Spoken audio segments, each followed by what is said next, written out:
Have our supplies set up. We have some cups. You can use whatever size. I just happened to have these, so this is what we're using. We also have some sticks to mix all the colors. We have some craft popsicle sticks. I think I got a box of these at the Dollar Tree. I think it was like 1,000 sticks. It was an obscene amount of sticks. And we also got some paint. And we have our paints. I buy usually whatever is on clearance. This guy was on clearance for 87 cents because you want some sort of white to mix into the colors. We also have this kind of white too. This is our mixing medium. This is Elmer's glue wall. You can buy mixing mediums, but it's quite expensive, and for my strictly hobby purposes, this is completely fine. I got this at Meijer. It was $1.79. I think I bought like 6 of them. So after school starts, for sure this will be on clearance. We have treadmill oil, which is what we use to get those nice cells in the paint. This is the most expensive thing, and it was $12. I got it on Amazon. And I've used it for a very long time, and I'm only down to like this line. You don't need to use a lot. And then just whatever your paints are. Avery chose, of course, the more expensive metallic paints today, but that's okay. And then canvas. I bought a super value pack at Michael's. There was 8 of them. These are the 9x12 size. You can obviously use whatever size you would like, but this is the size that we typically get, or sometimes the 10x10s. I just bought whatever pack was on sale, and I could use a coupon on, because it's a craft. I don't care.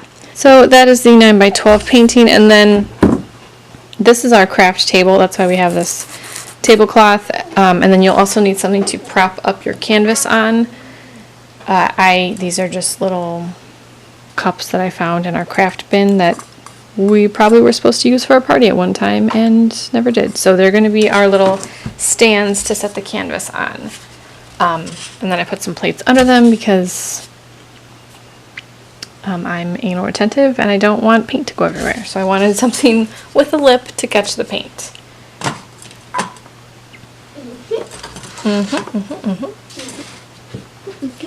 I like to position these so that the cup is kind of nestled in this part, so that if any paint drips off the sides, it won't stick to the cup. It's not a huge deal. It's just if you forget about it for a few days and it gets good and dry, it's kind of annoying to like chip the paint off. So those are the basic supplies that you need.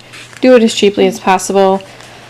If you're, cups, plates, sometimes Dollar Tree has canvases. I have been told, I've never seen them at any of mine, but any of the things that you can get at Dollar Tree to, make this as cheap as possible, do that. These cups we have previously used, but they are nice and dry, so it doesn't matter. So what I'm going to do you want to put some paint in, honey? Yes, time to put it. Yeah. So here, you can do it over here. I can do it with this is just an extra cup. I don't know that we'll use this cup. You can put the gold in this one. Sure thing. Deco Art Extreme Sheen Metallic Paint in Rose Gold, Aquamarine. So that one isn't even open yet. 24 karat gold, and then this guy is just a Craft Smart acrylic paint in Cherry Cobbler. And I just put that one in there. Sure, you can put that in here. These haven't even been opened yet. I think I forgot to mention in the beginning, but I use acrylic paint. Will this work? That's probably enough. We can add a little more later. So we don't really measure. We just kind of dump a little bit in the bottom. That was maybe, I don't know. It depends on the size of your art that you're going to do. It really doesn't matter. Here, that one's not open, honey. Oh. I gotta open it. Do you open this one now? Yep. Oh, it popped right open. Ooh, shiny. Yep. Will that do for now? That should be good for now. Here, you can put the rose gold in here. Thank you. So then we add our glue wall. There are, again, no specific measurements. I try to do an equal part of glue wall to paint, so it's not really an exact science. I'm sure someone that looks good. I'm sure someone who does this professionally is just like cringing, but this is just something that we do for fun, right? Can I add a tiny? You can add a little more to that one, yeah. To make it extra pretty. Extra pretty. And then I add 2 to 3 drops. Let's shake this. We're gonna mix it all up once we put the silicone oil in, to each color. I wish the lighting were better for this.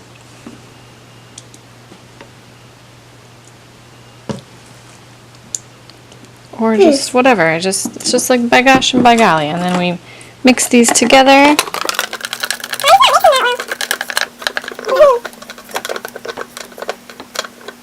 And then I add just a little bit of white to each color just to kind of break up that glue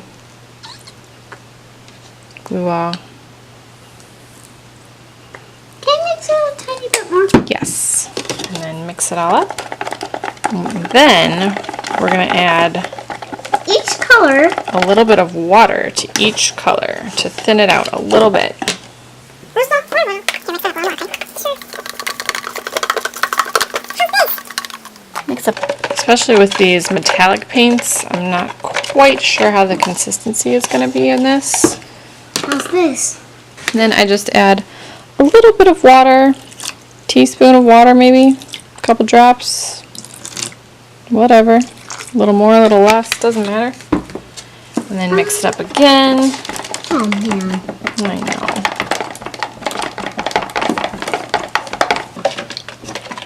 Oh yeah, I added too much. Will you hold the cup while you...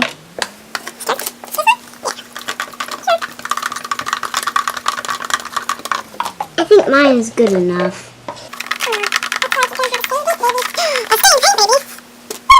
And then a little more white to this. I added way too much water to this cranberry color. I don't want these to be watery thin, but I don't want them to be as thick as paint. Ooh. Looks cool.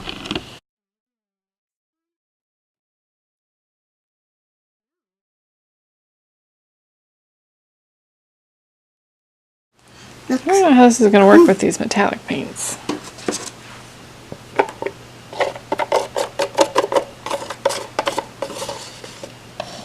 It looks really cool.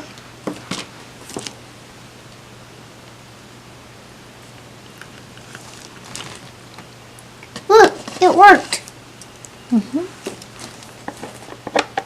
Maybe when we're finished, it'll make new colors. Yeah, we're mixing all these colors together and they're going to make kind of new colors. Now, what I do, there's a few different things. I don't really stir this in the cup. I give like one twirl, like just one.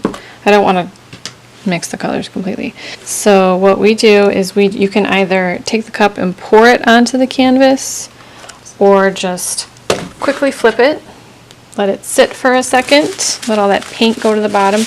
And you can see, I don't know if you can see, but right here, we already have some little cells from the silicone oil, which is always exciting. The cells are the best part, let's just be honest. Wow. What? It's making new colors. It is. And you can flip it, slide it, adjust it. I mean, if you don't want the paint to completely cover the canvas, you don't have to do that. I feel like it's kind of a waste of canvas. But if you have more artistic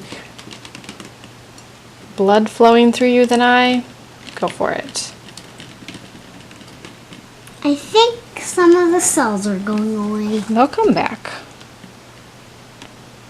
As soon as you pour it.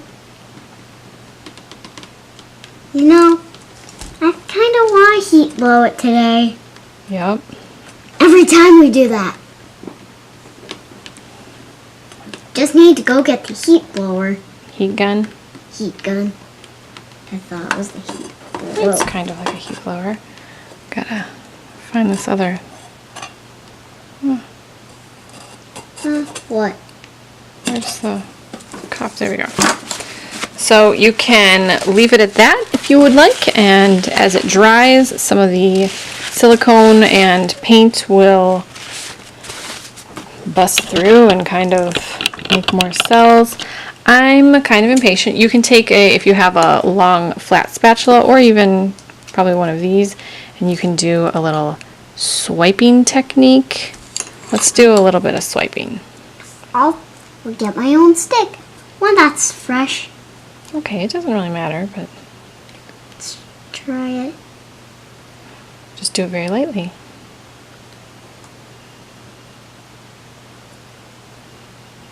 Okay.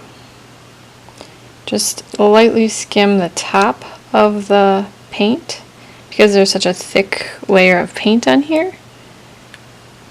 We don't want to go all the way down to the canvas. Cool. Right? Don't you think? I love it. So you can see like swiping it did some things, and so now we're going to get the heat gun. Yes. Now we're going to I get... have a lot of scrapbooking things, so I have a heat embossing tool. You can And- also just use a hairdryer. It's also known as a heat gun. It's also known as a heat gun. And you don't want to hold it in one place for too long. You don't want to set anything on fire, you know. A little down here. Oh, down a little bit to the right. Oh, a little bit to the left. Down. Is it down there?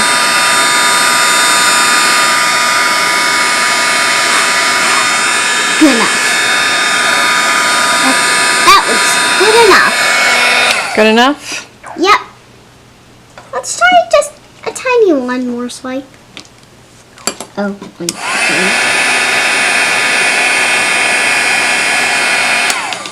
And that is how we do the paint pour art. We're going to let this sit for probably a full day, if not a little longer, to let it dry. When it dries, it will not be shiny. And some of the colors made a little new colors. I know. We're I combining remember colors. when we did that one. So this is when we did a week or two ago, and you can see that it's slightly textured and it's not, I mean, it's like not dull, but it's slightly textured. And so it has a little extra cells. it does. These cells right here are the good ones. You can clear coat this if you would like. I don't ever because I'm lazy and I don't really care. So I hope you guys enjoyed this video. This is, like I said, not professional. This is just a hobby thing. We started seeing people doing it on Instagram and YouTube, and it just looked really fun and a relatively inexpensive craft. We usually do a seasonal one and hang it in the entryway with, you know, summery colors and then fallish colors and wintry colors and stuff like that. And it's just kind of fun. My favorite person to watch do this on YouTube is Karen Goodrich. I'm going to leave her channel down below. She's a professional painter, but she's very relaxed about it. She's very easy to listen to. Thank you guys so much for watching. Subscribe if you haven't already, and if you have any questions or comments or video suggestions, let me know.